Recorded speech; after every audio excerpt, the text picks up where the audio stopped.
How do you make one of the fastest diesel SUVs on the market even more special? Well, apparently, you add more power. And Audi's done just that, Sam, upgrading its SQ5 with a plus size package. It's called the SQ5 Plus, a $16,300 upgrade on the regular SQ5 that brings more power, more performance and more standard equipment. The SQ5 Plus also adds new 20-inch alloy wheels, upgraded exterior trims, red brake calipers, adaptive cruise control with automated emergency braking, along with a Napa leather interior trim with diamond pattern stitching. For a fairly hefty $108,900 plus on-road costs, the SQ5's engine has also been upgraded to a considerable 250 kilowatts and 700 newton metres, enabling a 0 to 100 time of 5.1 seconds, which is the same as the standard car. In addition, there's a sports differential with torque vectoring technology.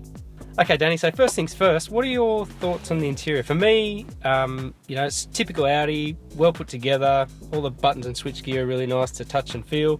I thought with the extra money you might have got the new virtual cockpit display and a few other things. There's a couple of steps involved in adjusting the fan speed and a few other things. So to an outsider, it is a really nice interior, but it's not quite as polished as something like the new TT or the A4. What are your thoughts? Yeah, that's right, Sam. I'm new to Audi and I was impressed, but having a dedicated Audi driver, someone who's driven Audi for years or someone like yourself, you spot these differences, and I think that could be a big point of difference when it comes to buying a car like this. Definitely. And what about space?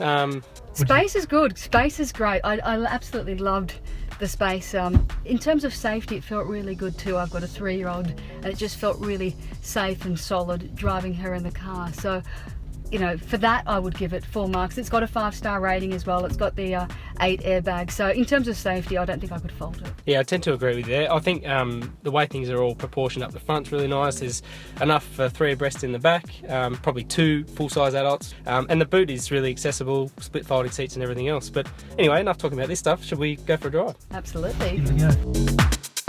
Fairly seamless out on the road, isn't it? It's effortless. It's such a nice driving experience. I did really enjoy it. I couldn't get over how much power it had though. Yes, yeah, look, it does. This particular model has 10 kilowatts and 50 newton meters more than the standard SQ5.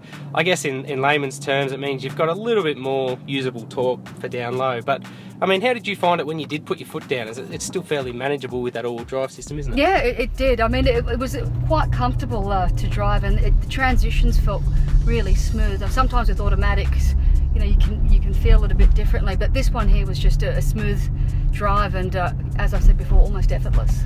Now, I think the sort of driving that you and I did was mostly suburban, around town stuff. It is worth pointing out that in a performance test, this car gets a sports differential. It has that really cool torque vectoring technology. I guess the caveat with all that power is that it's only available on a fairly limited bandwidth. So sort of between 1500 and 2,500 RPM, you're getting all that power. But beyond that, it's, I don't know, seat of the pants feel, I found it pretty much exactly the same as the standard SQ5. Well, that's the thing, given it already goes from about 0 to 100k in 5.1 seconds, did you really need that much power? Yeah, it's hard to argue for the road, isn't it? But in saying that, I mean, I really like the steering, the suspension and everything else. Again, I thought you would have got adaptive suspension that'd sort of take away some of the crashing. This thing is fairly firm, isn't it? It's definitely a sporty sort of ride. Look, enough from me. Did you want to go for a spin? Absolutely. Cool.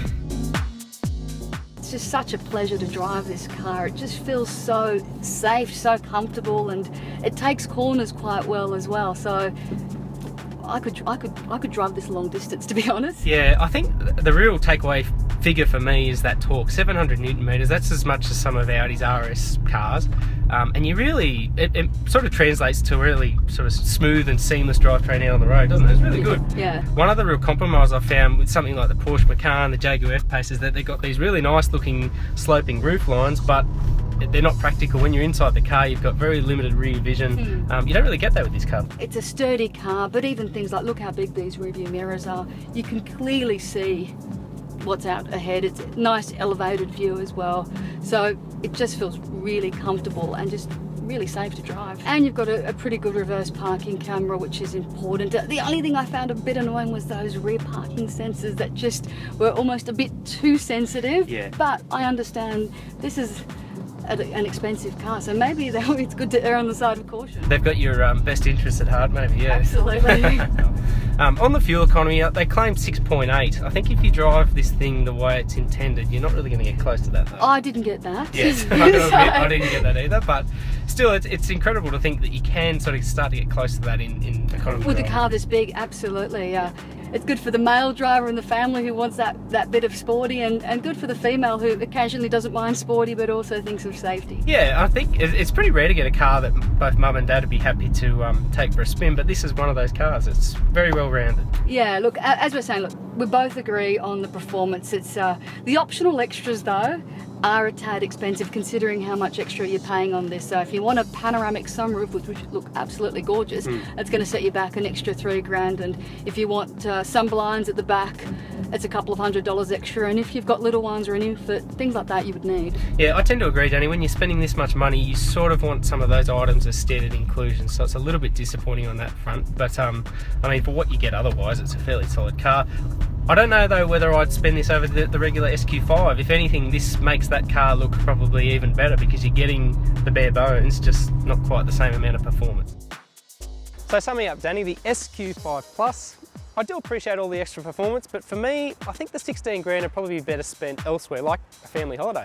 Yeah, I'd have to agree with you, Sam. It looks good, it feels good, but there's a couple of extra zeros there that could be pretty handy as well for the family mortgage.